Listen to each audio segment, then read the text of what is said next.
Are you ready for true happiness, for deep fulfillment, for feeling alive, on purpose, and in control of your life again? It's time to be the bold, brilliant, beautiful woman you were born to be. Welcome to the PurposeGirl podcast. I'm women's happiness and life purpose expert Karen Rockhind, and I'm going to teach you how to live on purpose, feel alive, and be happy in every aspect of life. I'm going to get real about my life and interview women who are living on purpose so that you can finally live yours. Welcome to the show.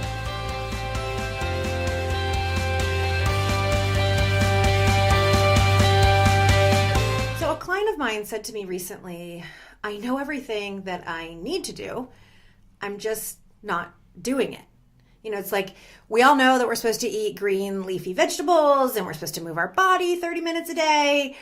And then we end up eating chicken parmesan and drinking Chardonnay and ice cream and watching reruns instead.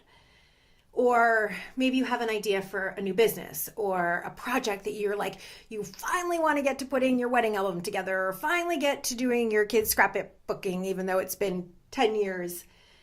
But the date that you set for it comes and goes and you don't do it. One of my beloved positive psychology professors, Chris Peterson, said, when we know what we know, why do we do what we do, right? We all know the things that we're supposed to do, but we aren't doing them. And that's what we're going to talk about on the PurposeGirl podcast today. My guest is Miisa Mink, founder and chief doer of the Driven Women Network. She is amazing. You're going to fall in love with her, and she is all about doing. So welcome to episode 6. First, let me tell you a little bit about Miisa. Miisa, are you with us?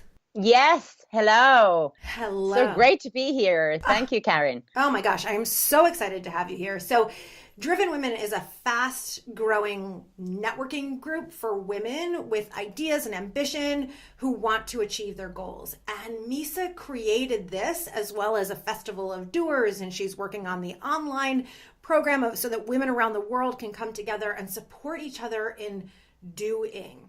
And prior to being in women's empowerment, Miisa had already started several businesses. She had started a beautiful Scandinavian-style coffee shop in central London. She had been part of an international design agency where she was launching and growing it throughout Europe. She's a published author of 2 books. I mean, this woman is doing. So, Miisa, we have a lot to learn from you. I'm super excited that you're here. Thank you. So, first of all, how did you tell us a little bit, what is Driven Women? Let's start with that. Driven Woman is a network. It's like a micro networking group, actually, because all our meetings are super small. So we meet in groups no larger than 15 women at the time in monthly meetings where we keep each other accountable and we support each other to our goals. So basically the way it works is we come together, we share our goals, we share our dreams, and we tell each other what we are going to do to accomplish them next month. We focus on very small steps because otherwise it's just too much. And, you know, you can basically scare yourself out of your dreams. Yes, you can. And then we come back together a month later and we say, okay, how did it go? And sometimes it's great, and sometimes, you know, there's obstacles, and that's okay. And the art of sharing, that lifts the stigma of those obstacles or failure or, you know, taking the wrong turn. And then it's easier to move forward. And then we celebrate together when we achieve our milestones, and we learn from each other's experiences. It's very powerful. Oh my gosh, it's so brilliant because we don't have a safe place to share the obstacles that at least most of us don't. I mean, I've had to create those in my adult life and doing this work, but you're creating a safe place for women to celebrate, right? Which is challenging on its own for women to kind of celebrate their own wins, as well as then to kind of hold each other accountable, but in a safe space. So how long have you been doing it? How's it working? We are going to celebrate our 5th anniversary in May. So that's super exciting. And you touched on the really the key angle here, which is the safe environment.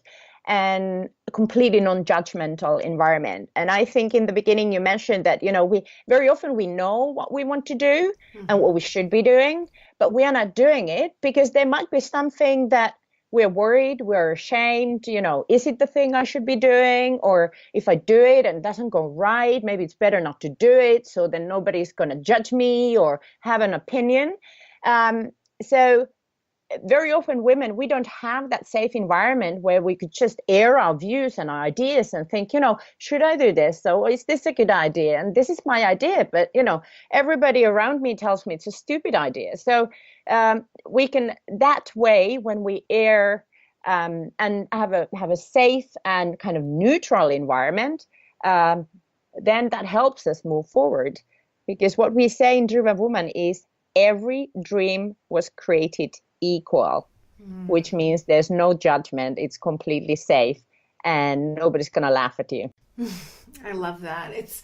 It's amazing to me the reasons why we hold our dreams back. And I know I used to not tell people I wanted to be a writer because I was afraid then they would say, have you finished your book yet? Have you finished your book yet? And I would be filled with shame if I didn't, right? Or I was afraid to tell people I wanted to be a speaker because I thought they would say, you're not Oprah. Like, who do you think you are? And so this stuff just stayed in my own head, and then it wasn't going anywhere. So in all of your years of doing this, what do you find actually facilitates the doing? It's announcing your dreams.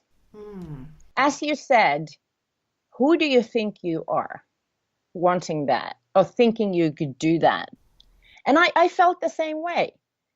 I one year I bravely put TED Talk on my vision board, and I gave myself 10 years, so I still have a long time for that. But we don't normally do that because we think there's just no way this is going to happen. And that's why it's not going to happen, because we don't make it public, not to ourselves and not to others. Right. So we are way too ashamed. And I was just talking to one of our members, and she was kind of reviewing options for leadership.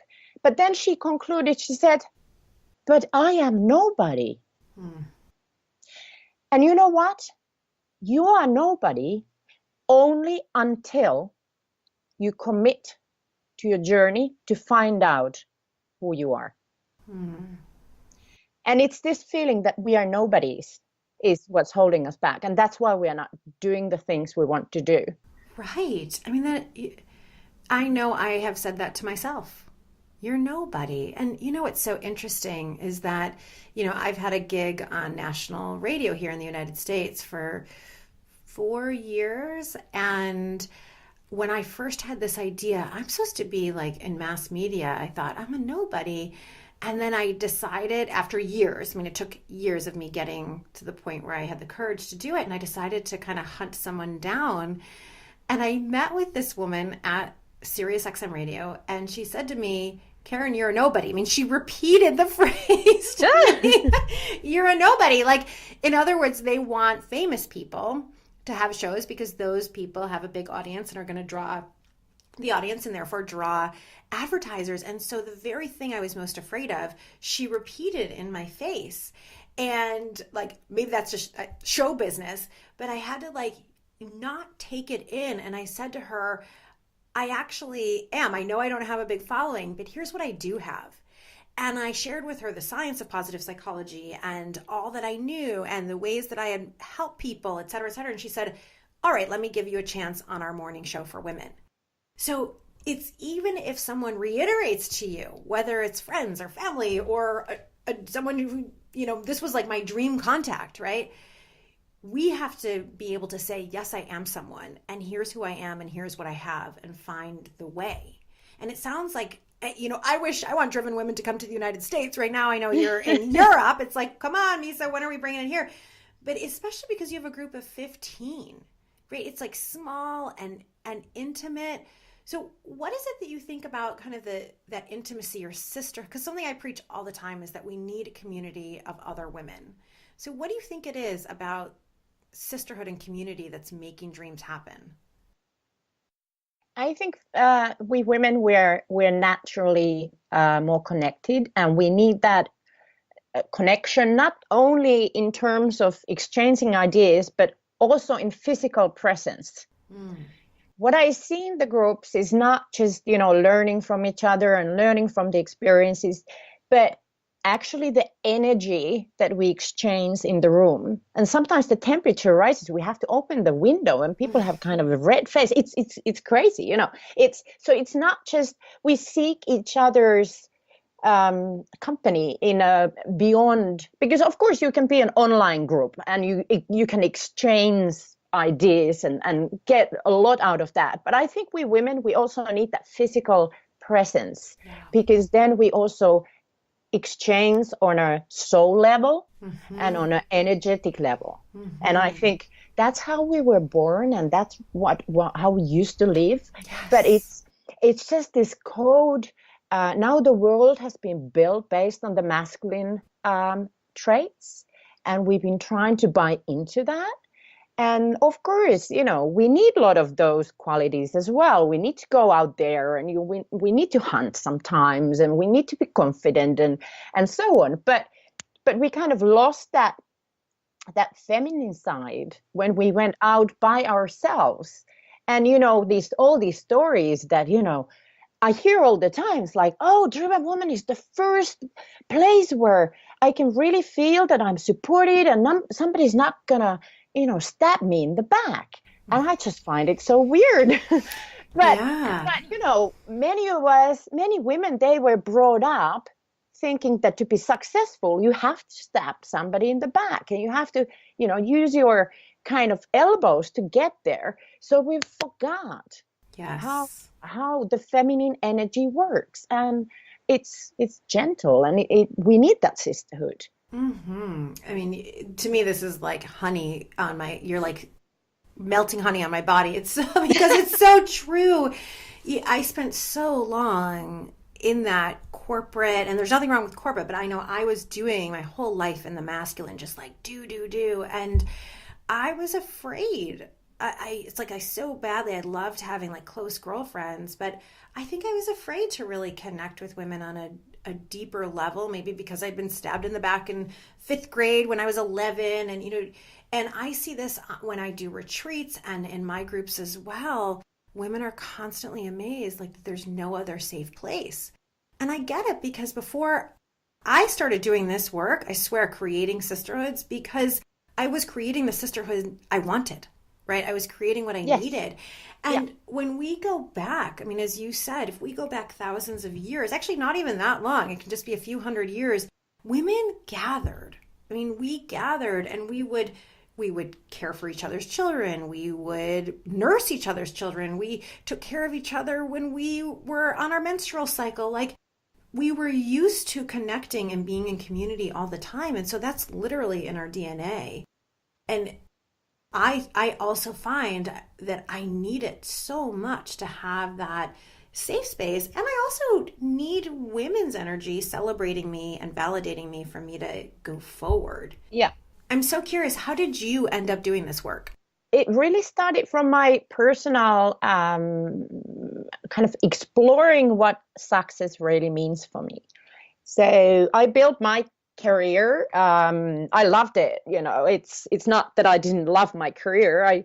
I was a very successful branding consultant. I built a great company. We did great work with great clients. I built a beautiful team. I opened offices across Europe. I loved what I was doing, but then it was just, I've always been very good in following my instincts. So when the tide comes, I don't question it, even no matter how excited I am of the work that I have been doing. But I'm always ready to move on. And the tide came, and I left. And then I had twin boys, and that really kind of stopped me. And I had a complete personality, identity crisis, like, who am I? I am nobody. Oh, for sure. And I was basically saying, okay, this used to be my success definition, but it's not anymore. What is it?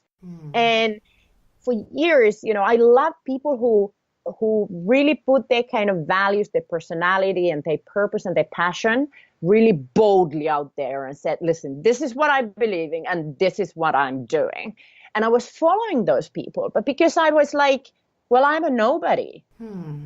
So I wasn't doing it. And then one day I was ready.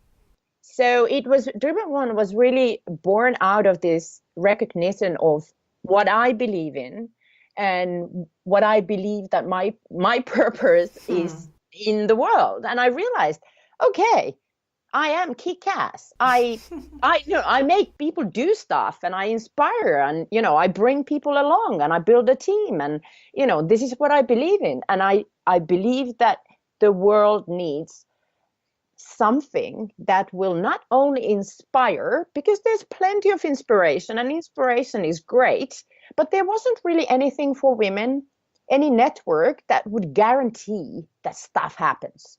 I understand, you get all inspired and then you go back home and, we all have busy lives and, the normal life kicks in and life circumstances and there's a dog and a husband and a career and the kids and the grandparents and God knows what.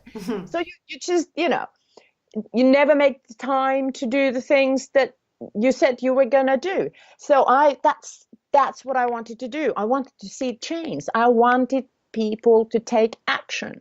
And that's where Driven One was born. I love it. That is so beautiful. And it's so interesting because you had that I'm nobody experience after having two beautiful children, right? It's like the dream, right? I've got the husband, I've got the children, I've already had a successful career, and still you were saying, I'm nobody. And that's, as you know, why I always come back to purpose, that there's something inside of us that is our way to contribute to the world and to make a difference. And it's like it was just calling you forward to create something where women took action and do. And this is it. Yeah, you absolutely hit the nail on the head. I think that until you really recognize to follow your purpose, you feel I'm a nobody. Yeah. But once you step on that path, being a nobody will disappear step by step. Yes, because you're doing it. And that's it. It's like, I think when we have these ideas and they're sitting in our head and we're not doing, and it can be anything from your health to things you want to do to improve your relationships to your actual purpose and doing your contribution in the world. When you know that there's something that you are called to do and you're not doing it, that is when you start to feel small and depressed and dull and down, because right? It's like one thing if you don't know, but once you know and you're not doing it. You said something so interesting that I would love to hear more about. You said that you're really good at following your instincts. Yeah. And that is something I work on every day. I am not great at it. I've been becoming better at it. And I bet that there are a lot of people listening to this that they would love to even know, how do I even know what my instinct is? And how do I trust it? What do you do for that? I have a couple of, I guess I've had this, I don't know where they came from originally when I was young. I always thought that whatever happens, I can always figure something out. And my metaphor for that was, okay, I can start like a hot dog stand. If everything else fails, surely I can just, set up a hot dog stand, somewhere and sell a couple of hot dogs. I'm not super smart or I'm not, anything like that, but I'm smart enough to start a hot dog stand, So how hard can it be? And always when I thought, okay, now this tide is coming in, I call the wave, it comes and I know I need to go. And everybody around me says, oh, that's really stupid. You shouldn't, or you're risking everything. I think, well, if everything else fails, I can always, put up my hot dog stand. So that's my metaphor. And you should come up with some other metaphor that works for you. I don't even like hot dogs. I don't know. I don't know where that came from. But, also what I've noticed is that every time this happens. So let's say, I'll give you an example. So after university, I did my business degree. I had a great first job, one of the biggest companies, FMCG, marketing job, la, la, la. And I was dating a nice guy, and he moved to Amsterdam, and I said, okay, I'm going to go with him. And everybody's like, oh, never leave your job for a man. And I'm like, oh, yeah, I'm going. Surely I'll find something. And within 3 months, I was earning twice as much in a much more interesting job in a new country where I'd never lived before. I learned so many new things. Wow. And I've always done that. I've always ended up earning more, learning more, doing more, always leaving behind those secure options. Yeah. So doing is really in your blood. And Yeah. it's, it might not be, or some of you might be, okay, well, that's Miisa, but it's not me. But it can be. I mean, I love this hot dog stand. My hot dog stand is, if all else fails, I'll go work at Starbucks. Here in the United States, we need to buy health insurance, and they offer health insurance. And so that has always been my fallback.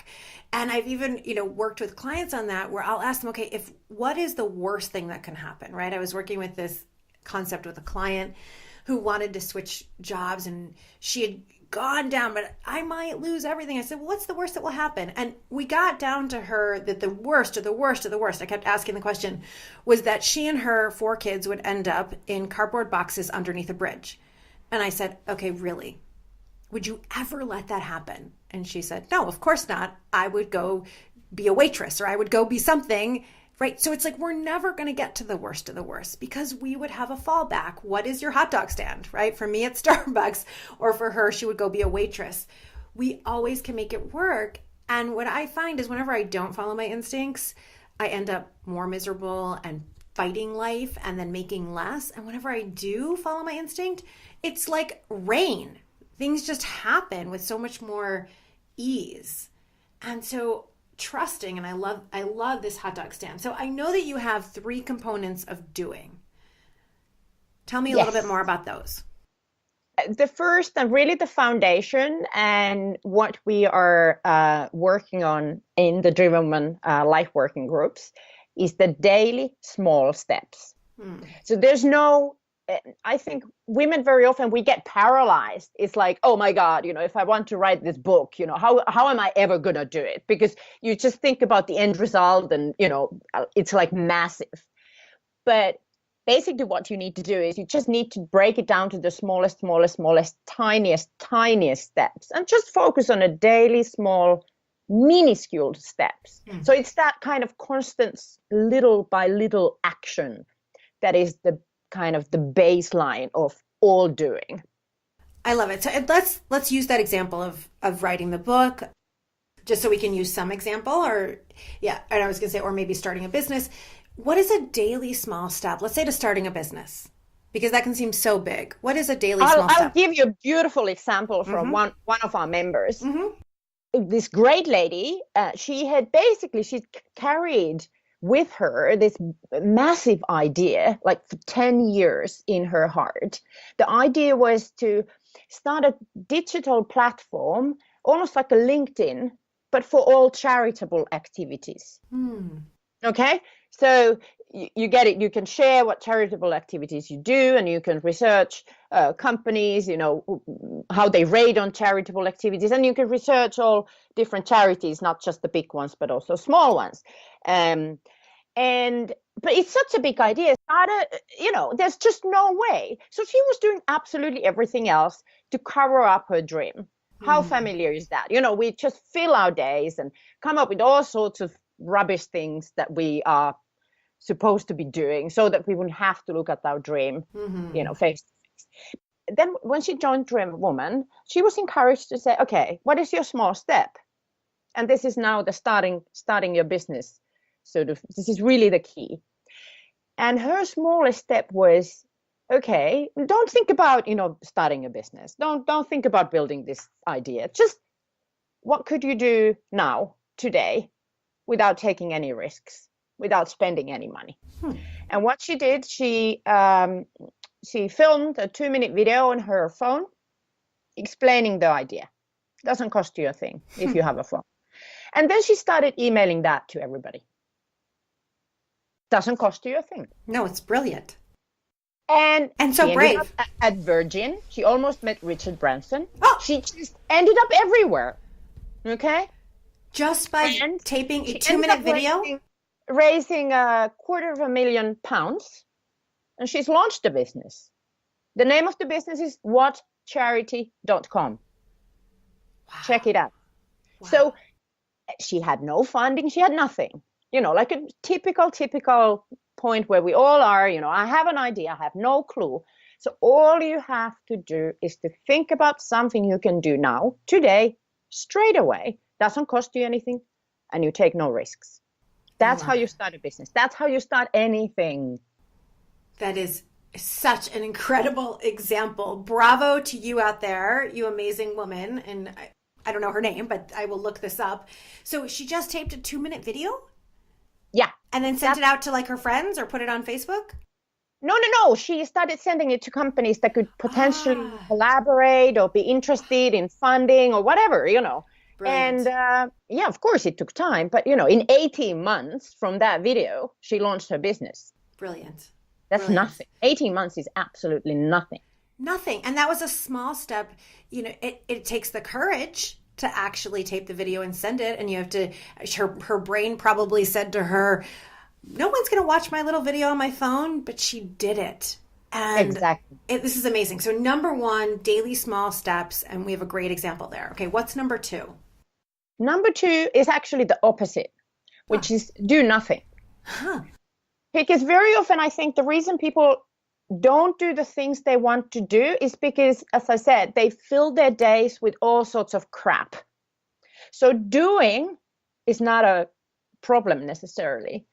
It's doing the things you are meant to be doing, or things that actually have an impact. So it's easy to do a huge, to-do list. Yeah, I'm super important. I'm super busy. I've got all of these things going on.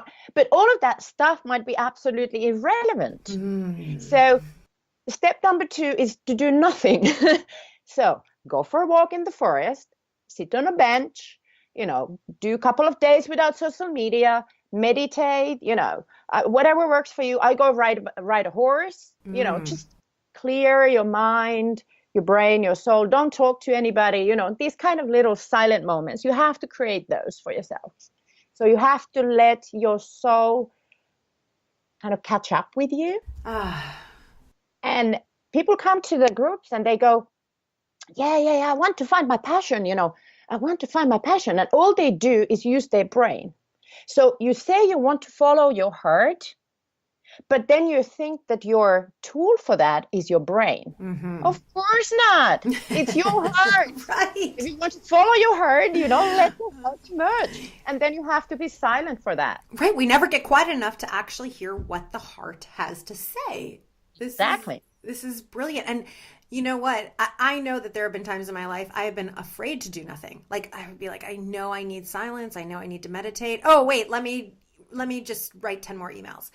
Exactly. And there's like right. It's like a fear. What am I going to hear? Because once you hear something, I was talking with a client earlier today, and she has two friends who are obsessively following what we're doing together, but they are so afraid to work with a coach, whether it's me or with someone else. And one of them said to her, because I know the minute that I start working with her, with a coach, I'm actually going to have to do it. And so anyone out there, if you are afraid of doing nothing, then that's exactly why you need to do it, because there's something inside of you that is asking you to get quiet, is asking you to actually be able to hear it. So this is brilliant. So doing nothing, clearing the brain, and taking that space. I freaking love it, Miisa. I couldn't love it more. And it's very feminine. You were talking about bringing the feminine back, right? The masculine is the do. And the feminine is the being and giving ourselves that spaciousness. Yeah. What do you say to a woman who's listening to this and they say, okay, but I'm not filling my day with rubbish. I've got 18 lunches to make and I've got 3 carpools to drive. So what do you say to a woman who feels like she really has, her day is totally taken and maximized? It might be that there is still something that you can delegate and not do yourself. So it doesn't mean that it's not meaningful. But I think the starting point has to be, if you want to let your heart emerge Mm-hmm. is that you have to put that space, that emptiness, as a priority, and then put everything else after that and see what needs to fall out. Right. Right. So Mm-hmm. what we do in the groups, one of our exercises called time audit. We basically list absolutely everything you do in a average day, average working day. What do? You wake up in the morning, you brush your teeth, da da da da, and so it goes. And you list absolutely everything. And then you look at the list and you put it into different boxes. Things that you're going to stop doing, things that you're going to do less, things you're going to delegate, and things you're going to focus on. So in the focus on box, you might want to add then the silence, because you didn't have time for this before, but once you stop doing something else, some time it gets freed up. If it's important, it happens. You are so right. So brilliant. And I love the time audit, and even putting a brush in your teeth and every little thing, which might sound a little bit more overwhelming. But as you said it, it's really just a matter of priority and making your dreams and what your heart is asking for a priority. And then even seeing who else can do this. I had a mentor who once told me, put a little sticky note on your computer that says, who else can do this? So that if you are working on a task, that you look at that and you go, oh, I know I don't need to be ordering office supplies. I can hire someone, for $10 an hour who can order office supplies. Who else can do this? And you can do that with lunches. You can do it with carpooling. You can do it with so many different things. So I love this. Okay, so number 1, daily small steps. Number 2, do nothing to clear the brain and actually hear what your heart wants. What's number 3? Number 3 is fuel. So it's the spark, it's the extra food. You need to nourish yourself. You need to go to a different environment. You need to meet different people. You need to immerse yourself with new ideas. It might be a seminar. It might be a retreat. Anything that kind of moves the dial a little bit faster. So, the daily steps, they're great. Without those, there's nothing. But sometimes you want to really, you need to be seeking for those breakthroughs. And those breakthroughs need to happen on a soul level. Otherwise, you kind of keep doing the same thing over and over again and expecting a different result. And we all know what that's called. So, Amen, sister. And insanity. Exactly. So go on a retreat, hire yourself a coach, or, do these amazing things, invest in yourself, right? This year, rather than going on a holiday, tell the husband, sorry, honey, this is super important for me. I know we are always going to this, to this place and kids love it, but you know what? Could you give me this gift of letting me to invest my holiday money into this retreat or the seminar or this thing, because I really, my soul needs this. Right. Sometimes making a different choice and investing in yourself, because those moments, they can really kind of put you on the next level. And then you just start moving faster. Yeah, it's like an accelerator. Yeah, exactly. You accelerator. Yeah, you go away for a day, you go away for a week. You, like you're saying, you go to a seminar. It's like you accelerate. And I know you and I both lead retreats, and that is what I see happen every single time. It's like once you get out of your environment for a few days, and you just have this focused space with other women to encourage you, it's like it's fuel. I love that word for it. It's rocket fuel to accelerate you. So it's so brilliant, and we have to get out of our space. And I'm super excited because you and I are co-leading a retreat coming up soon. Yeah. So we are headed to Mykonos, Greece, which I've never been. You've been, right, Miisa? It's energetically absolutely amazing. I had a transformation there last year. So I need the fuel as well. Yes. We all need it. It's never ending. You have to kind of do that. And it's energetically, it's an amazing island. It's beautiful. And of course, all the hotel is fantastic. The food is great, all of that piece. But then the women, it's almost like, we're coming back to the sisterhood, but the women who come there, it's like you're meeting your soul sisters and your goddesses, from all around the world. And of course, our program is second to none. If you don't mind me saying that. I don't mind. It's going to be incredible. I mean, the first whole day is all around getting into your soul and where those obstacles have been. And day 2 is purpose and really like discovering and uncovering that passion inside of you. And day 3 is all about doing. I mean, it is bar none and exceptional. I'm so curious, what transformation, whatever you're able to share, did you have last year? It was really quite special. So we were all writing down, we all our, we mentors and coaches, we also went into each other's, we had the same structure last year with a couple of different coaches, and we all went into each other's programs fully as participants, because that's how in Dream when we all help each other, and we all are teachers, and we are all pupils. So it's we can all learn from each other. That is the principle. So I went into the first 2 days saying my target was to be more present in my body. And very little did I know, because after the day 1, it really opens you up. It really kind of moves you from your brain into your body, and starts to kind of stop the noise. Yeah. So that you really start to emerge. It's quite incredible. So there was a big reaction on the day 2 then, when my body basically released the hundreds of years of cellular level tension. And this sounds a bit freaky, and I tell you it was. And I really kind of don't believe in any of that stuff, but I had to. I was knocked out.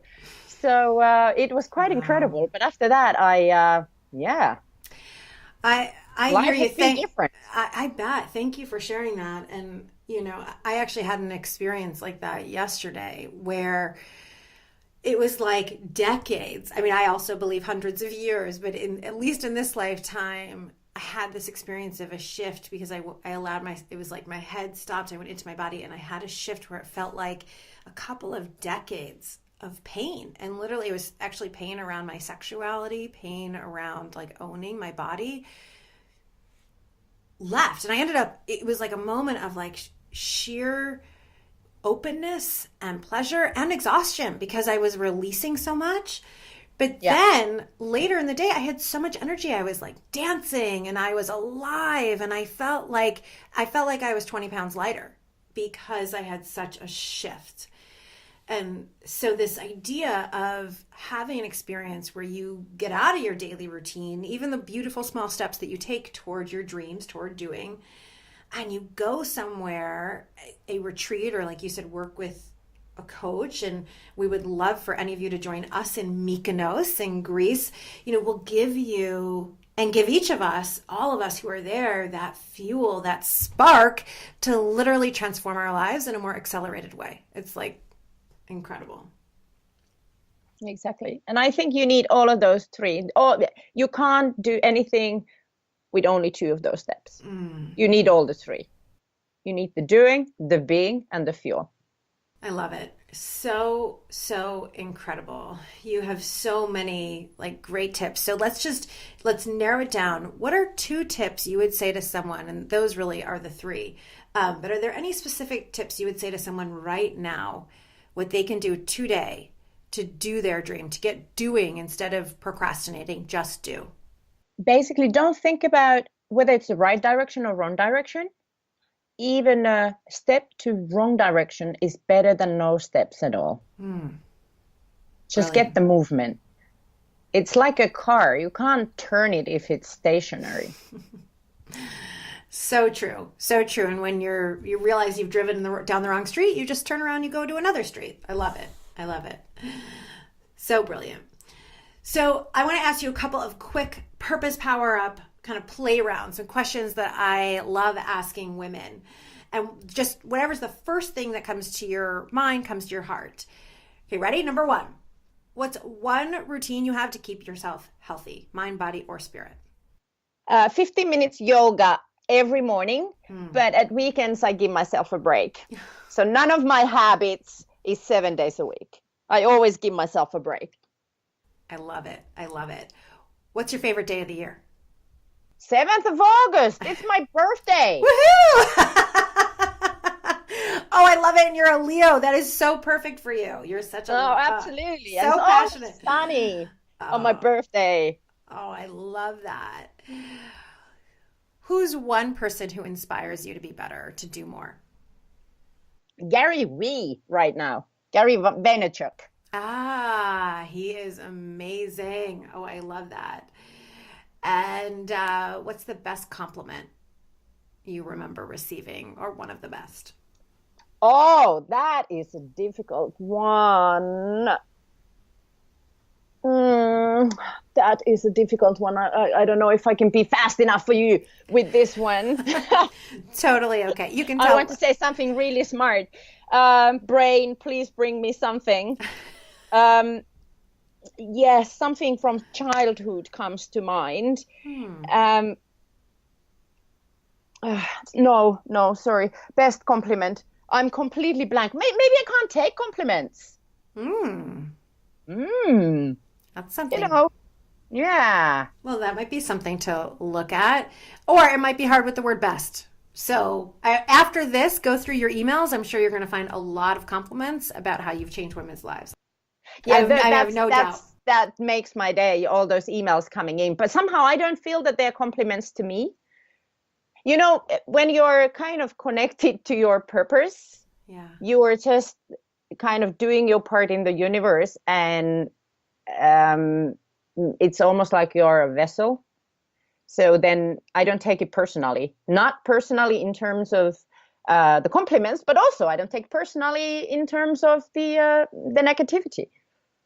I guess that's the plus side of it. Yeah, well, it is. It's not attachment. I'm just kind of, I'm just the plant that grows in a way it grows, right? How can it be upset if somebody doesn't like it? Because it's just doing its thing, right? But I guess that goes on the other side with the compliments, and maybe that's why I couldn't find anything. Maybe. I mean, I love that, and that is something I know I could use more of, and others, I'm sure, out there as well can.